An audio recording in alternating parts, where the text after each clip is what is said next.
conceived in His light for always.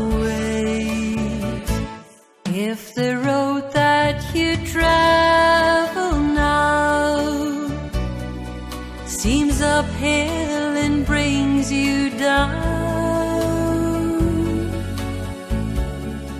then don't you despair, 'cause God's always there to share in your prayer. Sharing your prayer. This is my prayer today.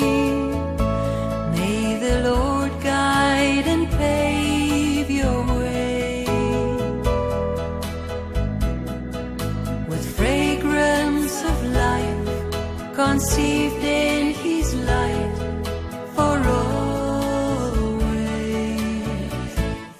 If you find there's no place to hide from oceans with changing tides,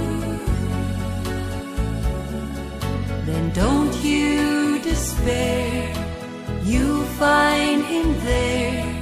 Just reach out in prayer. Reach out in prayer. This is my prayer today. May the Lord guide and pave your way